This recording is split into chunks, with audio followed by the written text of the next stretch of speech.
Hi Foxes. Okay, in this little demonstration I'm going to show you two different ways, two different techniques that you can use to solve one of these missing number problems. So as you can see, it's a multiplication, and here we have a number with tens and ones multiplied by 4 makes 52. So something times by 4 makes 52.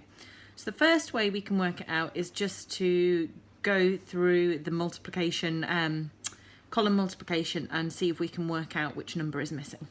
So 3 times by 4, so we're using our 3 times tables or we're using our 4 times table. So I'm going to use 3 lots of 4 and count in 4s.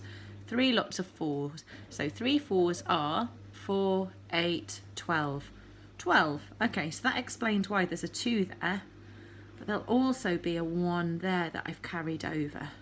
So 12. 3 4s are 12. Okay, so that means 4 lots of something don't actually make 5. 4 lots of something probably made 4, and then I added 1 more on to make 5. So 4 lots of 1 would make 4, which is 5 in there altogether. Okay, can you see it was really important that I went through this part before I could work out this part here, because if I'd just gone straight into 4 what makes 5, that would have really confused me. But because I started here, 3 4s are 12, I realised that there's actually another little missing number here, which helped me. Okay, so that's one way that you can work through these. You can just go through like you would with a column multiplication, one column at a time. The other way is to think back to what we did the other day, which is to write a number sentence. So I know that something, and in fact it's something tens and 3 ones, times by 4 makes 52. And in fact this time I've got more information than I did the other day. But essentially I've got a missing number here. I'm multiplying the missing number by 4 and I've got 52 altogether.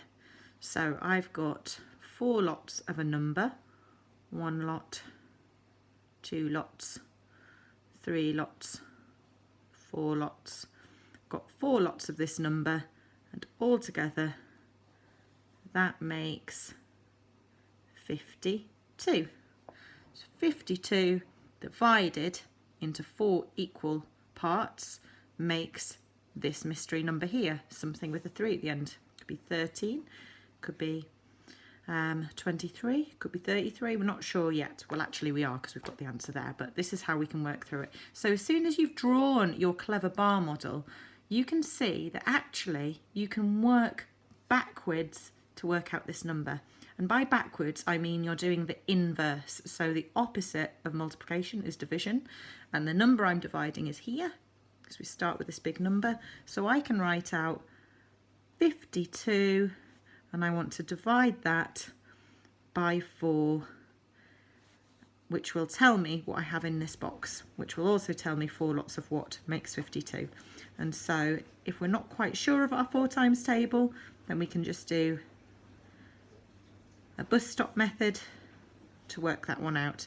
How many 4s go into here, go into 5, and of course it's 5 tens, but how many groups of 4 are we making out of the 5? Groups of 10, we can make 1, but then we would carry 1 over. How many 4s go into the number 12? 3. And so we've got our answer there, 13. And I can fill that in here. 4 13s make 52. Here I would be changing that to 13. And here I've already worked out that it would be a 13.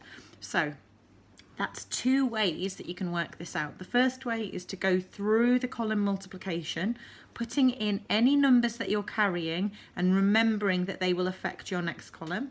So you can work it out that way. Or you can write a number sentence, find the missing number, draw a clever bar. This is the bar we use this for multiplication, division. We also use it for adding and taking away. So you can draw a bar, but making sure, because it's lots of, that they're equal groups of, so 4 equal groups. And then we can see, okay, what I can do is I can do the opposite, and we can write out our division sentence, which is the opposite of multiplication, we can use bus stop. So either way works. It could be, another way of doing it is that you can see that number needs quartering, so you might halve this number and then half it again, which is a way of quartering it. So you might have a mental method of working it out as well. Hopefully you find a strategy that works for you.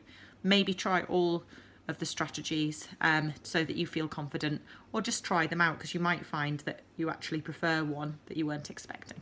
Okay, good luck.